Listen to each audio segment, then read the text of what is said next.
How do everyone? I've been a bit slack on here lately. I know, life, eh? Gets in the way of the important stuff, like talking about bikes. And it's dawned on me that I've not properly introduced the bikes that are the real stars of this channel. Let's be honest, I'm just the daft bloke waffling on in front of them. The whole idea of the channel is to look at bikes from a proper real world perspective, with observations, tips for new riders, and some ASMR POV stuff. It's not about having the fastest, most expensive machine. It's about value, usability, what a bike costs you in time and spanner ash, as much as what it costs you in quid.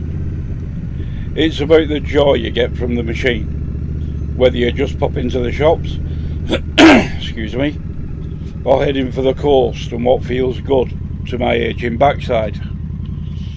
You all should know my trusty Indian Scout by now. That's the big American lump that's been the heart of the channel. You've also seen me riding my daughter's 2021 Royal Enfield Meteor 350 while she's waiting to pass the test. You know, so it isn't gathering dust in the meantime and letting its fuel go stale.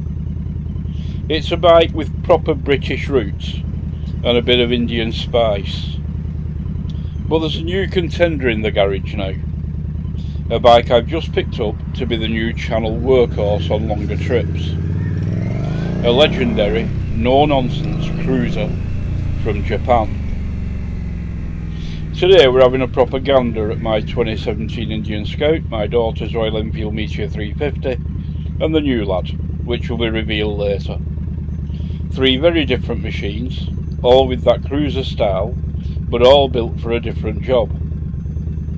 We're going to break down what makes each one tick, from running costs and comfort to what they like to live with and fix up with a set of spanners and a hammer. This is going to be a proper look at what you get for your money. Right, let's start with the big cheese, the Yank in the garage. My 2017 Indian Scout. This is the full fat version with its 69 cubic inch. That's 1133 cc's for us normal folk. Liquid cooled V-twin.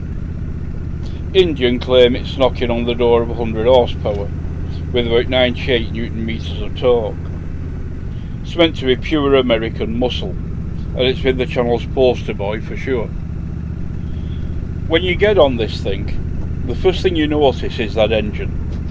It's a modern design, double overhead cam with 4 valves per cylinder, and it loves to rev in a way old school pushrod twins just don't. The power is immediate, and it's properly quick. That 1133cc V-twin is no joke. It pulls like a freight train from low revs, and if you give it a proper handful in the mid-range, it feels like it wants to rip your arms off. It's got that raw, exciting feel that you want from a big American cruiser. It sounds the business too, especially once you've ditched the standard Euro strangled pipes for something that lets it breathe. The 6-speed gearbox is slick enough, and it helps you make the most of that engine's performance.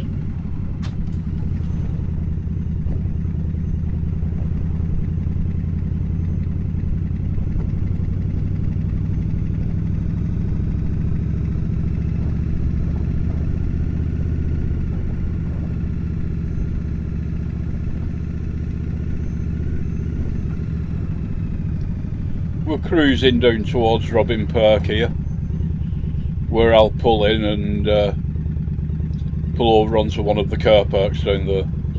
Incidentally, the car park I often use to practice or to teach my daughter and granddaughter how to ride. Once we get there, I'll jump off the bike and let you have a little look around it.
And just look at it. It's a work of art, isn't it? The design is dominated by that gorgeous cast aluminium frame, which the engine hangs from. It's a key part of the look. The retro styling. The low-slung seat, which is getting a facelift in a couple of months with Rob, the upholstery man, weaving his magic. And that big engine sitting right in the middle. It's a proper head turner. You can't park it up anywhere without someone coming over for a gander. The seat height is incredibly low, just 643mm, which means even though it's a fairly hefty 254 kilograms with a full tank, it feels manageable. It gives you a lot of confidence, being able to plant both feet flat on the floor. And I only have short legs at a 29-inch inseam, so for me it's perfect. But, and it's a big but, it's not all sunshine and roses. Living with it day to day, it's a different story. For a start, it has a thirst to it. That little 12.5 litre petrol tank doesn't get you very far, maybe 45 to 50 miles per gallon. So you're looking at the fuel light coming on at about 120 miles if you're lucky. That can be a right pain in the backside, constantly planning your next fuel stop. Then there's the ride. The suspension is, well, it's built for American roads, let's put it that way. You've got 120mm of travel from the telescopic forks up front, which is fine, but the twin shocks at the back only have 76mm of travel. On a smooth road, it handles great. You can chuck it into corners and it feels planted. But on the knackered back roads we have around here, you feel every single bump right up your spine. It's just not enough travel to cope, and it can get uncomfortable pretty quick. And maintenance, well, it's a premium bike, and it has premium running costs. Some bits are straightforward, like an oil change, but even then, the oil it uses isn't exactly standard, and costs about 80 quid for 5 litres. Other jobs can be a right faff, and you can tell it's built to have a dealer look at it. There have also been a few known issues. Some early models have problems with starters, and there was an official recall for the 2017 to 2019 models because air could get into the ABS brake system, which is the last thing you want. Mine is actually going into a dealer this Monday coming because the ABS light is on. They've already put a new speed sensor on, and something else is going on. Maybe that recall is what it is.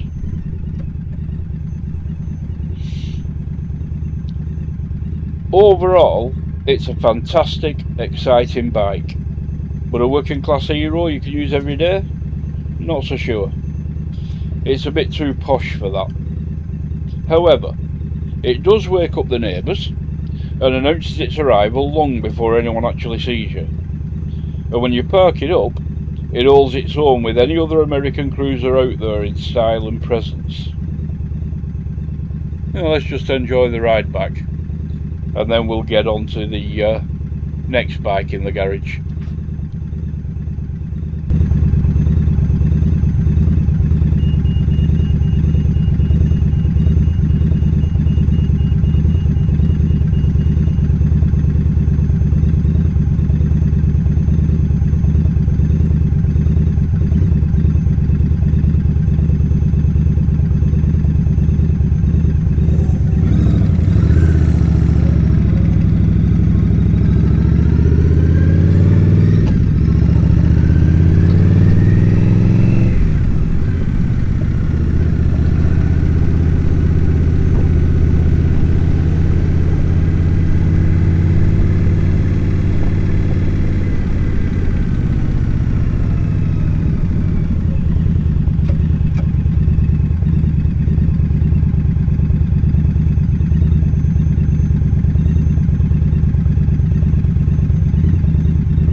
Right then, time to reveal the second bike in the garage. A proper modern classic. It's got that authentic thump we all love, and it's a machine I've been putting some serious miles on lately. But there's a bit of a twist. A big one actually. The bike isn't mine. This gorgeous 2021 Royal Enfield Meteor 350, in all its fireball yellow glory, is my daughter's first proper bike. This is the machine she picked out, the one she fell for, and the bike she'll be starting her own two-wheeled adventures on. So what am I doing with it? Well, she's still getting her head down, working hard to get that pass certificate for a test. And you can't have a bike this lovely just sat in the garage collecting dust, can you? That'd be a crime. It needs running, keeping warm, and making sure it's in perfect nick for the day she finally gets to sling her leg over it as a proper rider. So, I've been given the grand, honourable and very tough job of being its caretaker. I'm the lucky son who's been tasked with keeping the engine warm and the tyres scrubbed. It's a tough job, but someone's got to do it. The story of how we got here is really the story of a new rider's journey. When my lass decided she wanted to get into motorbikes, the hunt was on. We weren't looking for the fastest bike, or the most aggressive one, but for the right one. We looked at a few options, and settled on the Keyway RKS 125 as her learner bike. And honestly, it's been the perfect tool, which she would need a more substantial machine for when she passed the test. And the second she clapped eyes on the Meteor 350, something just clicked. It wasn't intimidating. It has this timeless, classic cruiser look without being over the top. And she took one look at this fireball yellow paint with the black seat, and that was that. Decision made. And as a dad, I was chuffed to bits.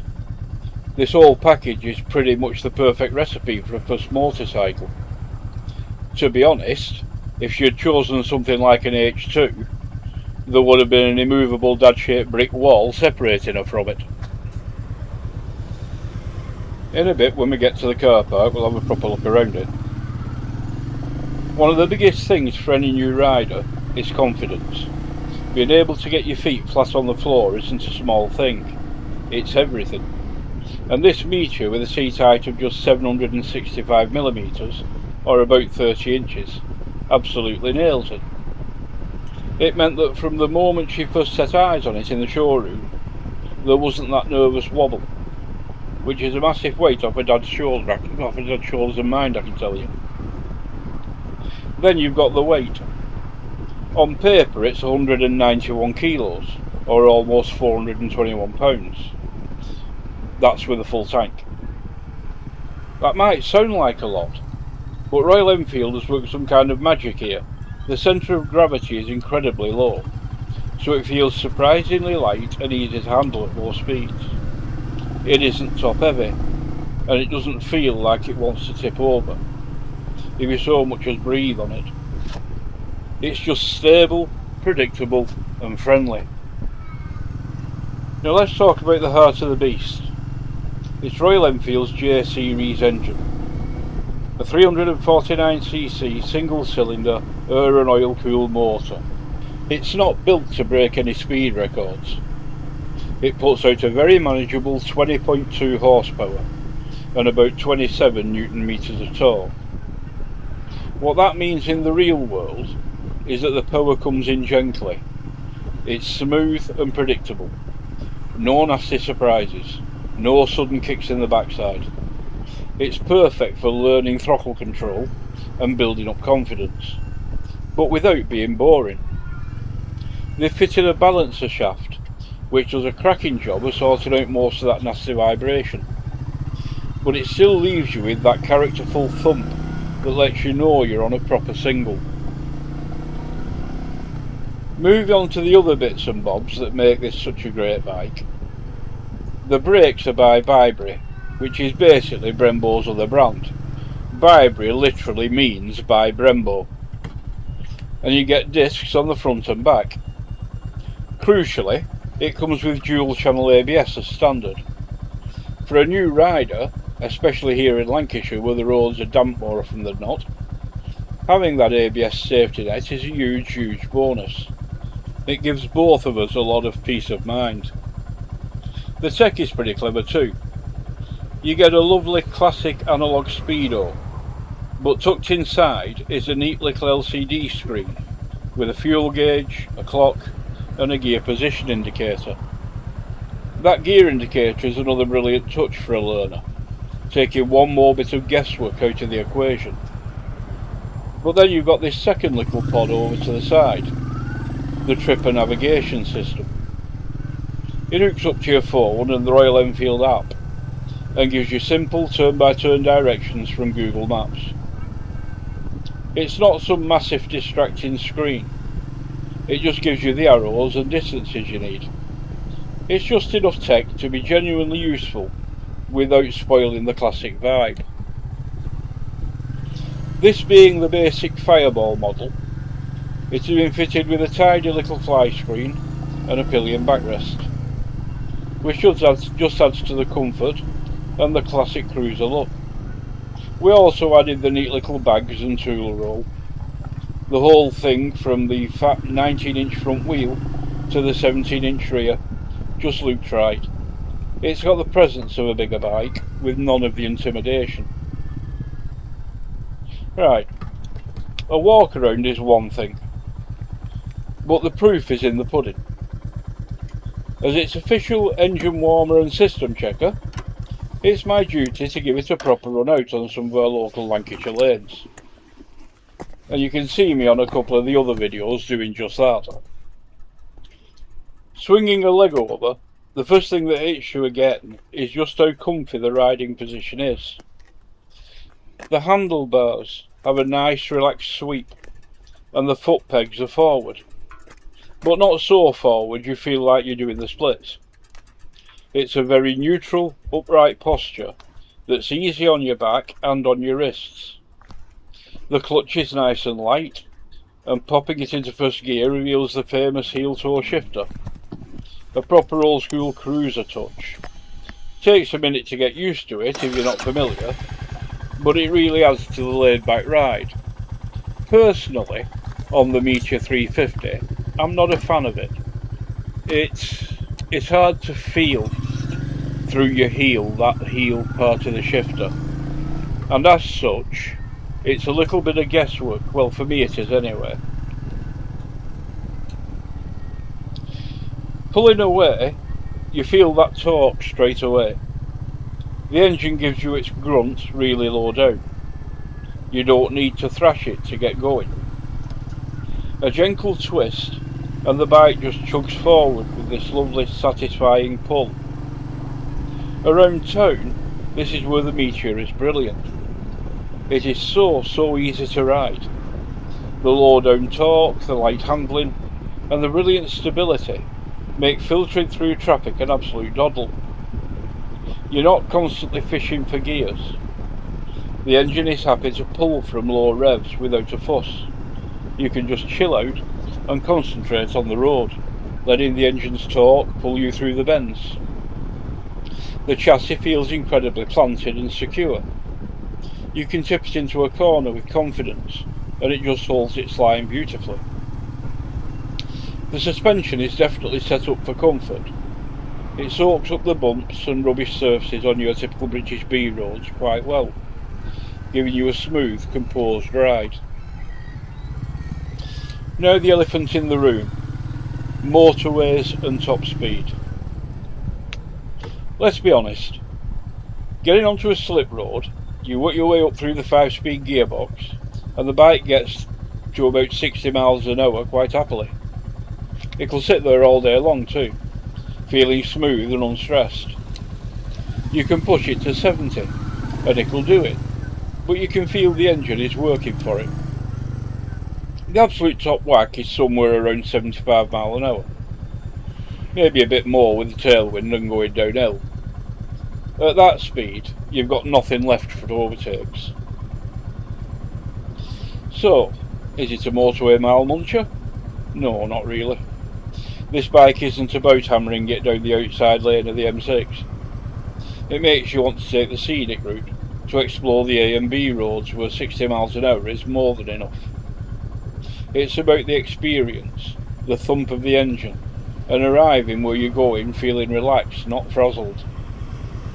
The brakes match this character perfectly. They're effective and strong enough. But the initial bite is soft and progressive, not sharp or grabby, which is exactly what you want when you're learning. One of the most surprising things about this bike is how cheap it is to run. The 15-litre fuel tank is massive for an engine this size. On a gentle run you can see figures well over 80 miles per gallon. A realistic average is around 67 to 70 miles per gallon. That gives you a potential range of over 250 miles from one tank of petrol. It just sips the stuff. For a new rider, or anyone who just wants to get out and ride without worrying about the cost, that's a massive win. So, after spending a good bit of time on this bike, keeping it warm for my daughter, what's the final verdict? Is the 2021 Royal Enfield Meteor 350 the right choice for her first bike? Absolutely, 100% yes. It feels like it was designed from the ground up to build confidence and make you fall in love with motorbikes. It's got that timeless style that makes you turn around and have another look every time you park it. It has a forgiving, friendly engine with just enough character to put a smile on your face. It's comfortable, it's easy to handle, and it's packed with genuinely useful features, like the dual channel ABS and the tripper nav that makes life safer and easier for a new rider. Sure, it's not the fastest thing on two wheels. You won't win many drag races, and you'll probably stick to the inside lane on the motorway. The gearbox can sometimes be a bit clunky finding first from neutral, and like any big single, it can be a bit toasty if you're stuck in traffic for ages. But these are just little quirks, not deal breakers. They're part of the character. What this bike does, and what it does better than almost anything else in its class, is offer a brilliant, unintimidating and properly fun way into the world of motorcycling. It's a proper solid machine that feels dependable, not like a toy. It's a bike that you can learn on, grow with and make your own. As a dad, I couldn't be happier with her choice. It's a bike I know will look after her, and until she gets that test passed, well, I'll happily carry on with my very important job as its official caretaker. I may even buy one for myself once she moves on to this full time. Okay, soon the reveal of the new channel bike, but for now let's just enjoy this little bit of a ride.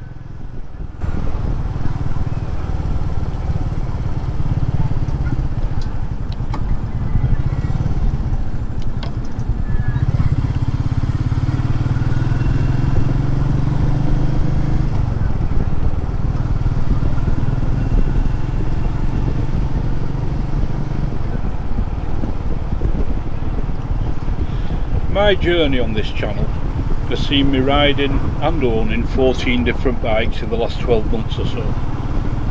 We've had the modern classic Triumph T120, I've had the BMW GT800 and a Honda NT1100, and just about most things in between. Most you have never seen. But there has been a gap, a bloody great big gap. The kind of gap you only really spot when you're 300 miles from home, your back's in bits, your hands have gone numb, and you're wondering why you didn't just take the car. I'm on about the long haul, the big miles, the kind of riding where being comfy isn't a luxury, it's absolutely essential. For months now I've been on the hunt for the answer, a bike that wasn't just capable of big mileage, but was actually built for it. Something that puts comfort and reliability first, not outright speed or razor sharp handling. Something that lets you just soak up the journey, not just blast through it. And after a lot of searching, a lot of tyre kicking and a lot of head scratching, I finally found it. The new channel bike has been bought for one reason and one reason only: proper, comfortable, long distance adventure. I'll give you a clue. It's not about mind-bending horsepower figures. It's not about bleeding edge tech. It's about proven old school engineering that's designed to eat up motorways for breakfast. And it has two specific things that for me were completely non-negotiable. So enough chatter, let's get this thing going. The new bike for the channel, new to me at least, is the 2016 Suzuki C800 Intruder, or the C50 Boulevard for our American cousins. And I know what some of you are probably thinking. A cruiser? Really? Another one? Well, stick with me, because this bike is the answer to a question I've been asking for a long time. It might just be one of the most sensible, logical and exciting bikes I've ever had. Right, let's have a proper look at the thing. First impressions, it's big. It's white with silver highlights, and it's got a lot of presence. This is not a shy and retiring motorcycle. With a total length of 2,500mm, it's a long, low beast that looks like it means business, but its tough looks hide a surprisingly gentle soul. The first and maybe the most important reason I went for this bike is the seat height. The spec sheet says it's 700mm, but the number just doesn't do it justice. When you get on this bike, you don't sit on it, you sit in it. That mega low seat does two things. First, it gives you a load of confidence. I can get both feet flat on the floor with my knees bent. Anyone who's ever tried to paddle a heavy bike about on a gravelly lay-by or a dodgy camber knows that feeling of being properly planted is just priceless.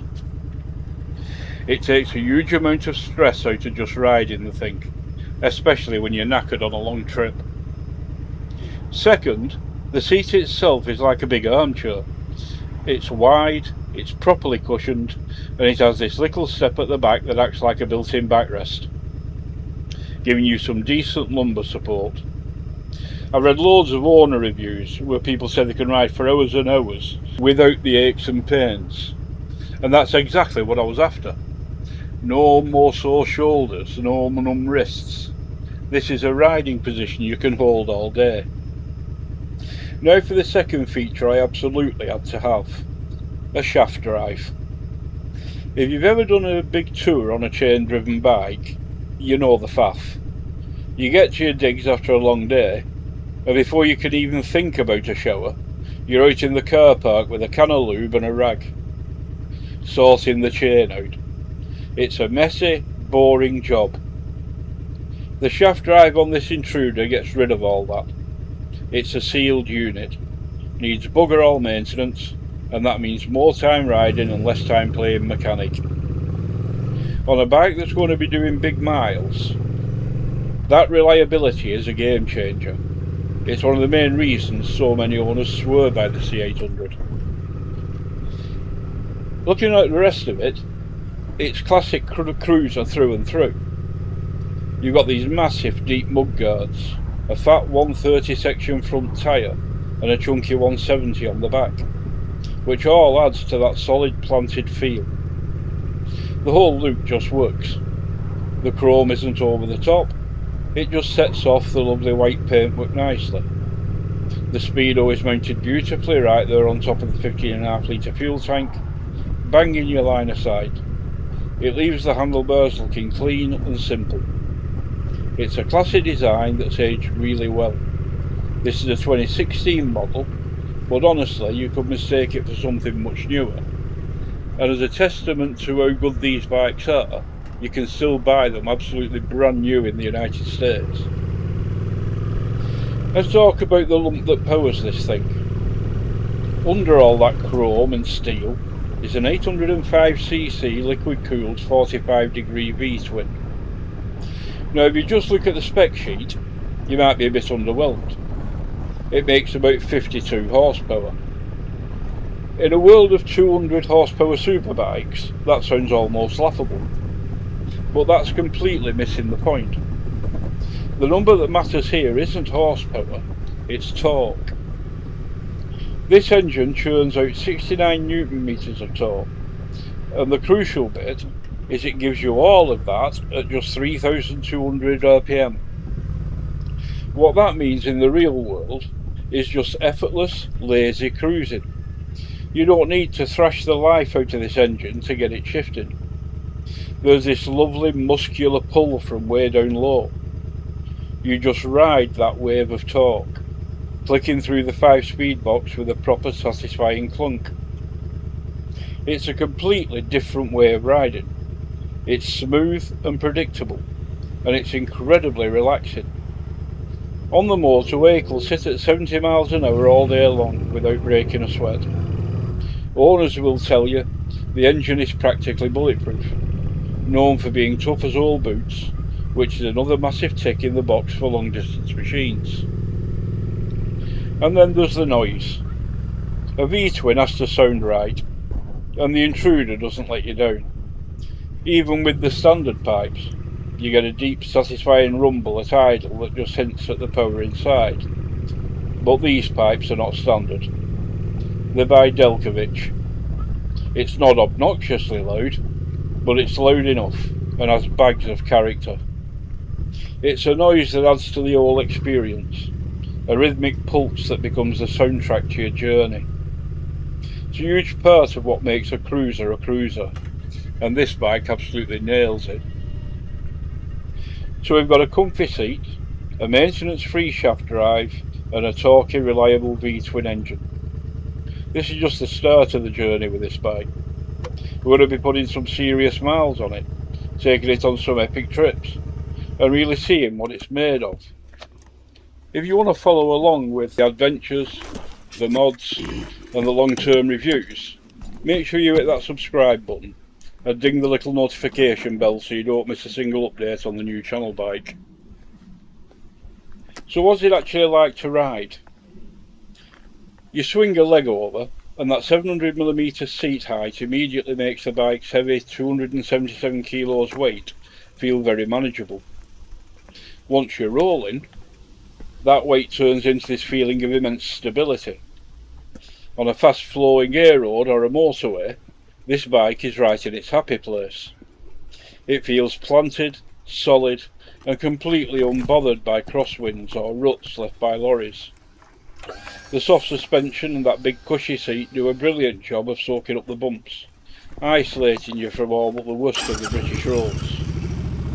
It's, as many owners have said, ridiculously comfy.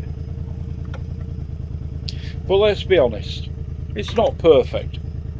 That 277 kilos, which is a blessing at speed, can be a bit of a lump at low speeds. Paddling it around a car park or trying a tight U-turn takes a bit of muscle, and you've got to think ahead. You can't just flick it about like a little roadster. It needs a bit more of a deliberate, steady hand when you're manoeuvring. And then there's the brakes. Up front, you've got a single disc, which is perfectly fine for the sort of performance this bike has. It's not sports bike sharp, but it'll pull you up without any drama. The back though is a drum brake. Yeah, I know, in 2016 that was already feeling a bit vintage, and it doesn't have the same feel or power as a modern disc. It works, and for the relaxed kind of riding this bike encourages, it's generally okay. It's a classic cruiser design choice, but it's one of the first things you notice where they've kept the cost down. Fuel range is another thing to keep an eye on. The 15.5 litre tank is a decent size, but with an average of around 40 odd miles per imperial gallon, you'll be looking for a petrol station somewhere around the 140 mile mark. For a day out, that's no bother at all, but for a proper cross-country trip, it just means you need to plan your fuel stops a bit more carefully than you would on a big adventure bike with a 30 litre tank. It's a limitation, but one you can easily live with. Finally, you get no modern electronics. This particular bike doesn't have ABS, which was an option at the time, and there's no traction control or riding modes. It's as analog as you can get. Just you, the throttle and the road. For me, that's a massive part of its charm. It's an honest to goodness motorcycle. but it's definitely something to be aware of if you're used to all the electronic safety nets on newer bikes. So, showing you this bike isn't just a one-off video, it's the start of a new chapter for the channel. This Suzuki Intruder C800 is a tool, and I bought it with a very clear job in mind, to be our long distance champion. So what can you expect to see? Well, first off, we need to get it ready for the job. While it's comfy out of the box, we'll be looking at a few mods to make it even better. We've already fitted a windscreen to take some of that wind blast off on the motorway. Owners say it makes a huge difference. It has some small hard luggage, but I may look for something with more space, some proper saddlebags, and maybe a rear roll bag. We also fitted the front crash bars to go with the rear ones. And earlier the bike got a new K&N air filter and booster plug to sort out the fuel mixture. What happened to the Royal Enfield Super Meteor 650, I hear you cry? Well, it was traded for this. The Super Meteor just didn't do it for me. It was a good bike to be sure, but for a cruiser it honestly was a bit off, carrying its not insubstantial weight a little too high and punishing the backside after an hour or two. Not to mention, of course, the chain drive. So what's the downsides of this new bike? Well, it's not the most exciting bike in the world. It's a bit sensible. The looks are classic Japanese cruiser, but some of the shiny bits are chrome-plated plastic, which can feel a bit cheap. It doesn't have the heritage of the Scout, or the simple charm of the Meteor 350. And dare I say it, it's like the Ford Mondeo of the motorcycle world, and I don't mean that as an insult. The thing is reputed to be bulletproof, just like the Mondeo. But it also has its high points. The looks turn heads, and when you pull on the throttle you can almost hear the thing say "chill dude" as it takes another pull on its second joint of the day. Bob Marley's Rasta hat would look right at home sitting on top of the headlight. It just makes you want to slow down, sit back and enjoy the ride. So there you have it, the 2016 Suzuki Intruder C800. It's heavy, it's not what you'd call fast, and its tech is from a different era. But it's also comfy, reliable, simple, and has a massive heart in the shape of that torquey V-twin. It's not trying to be a sports bike or an adventure bike. It knows exactly what it is. A classic cruiser designed for chilled out, comfortable miles. So there you have it. 3 bikes, 3 very different ways of getting the job done. So what's your favourite from those 3? Leave a comment below. Ride safe, keep the rubber on the road, and I'll see you in the next one.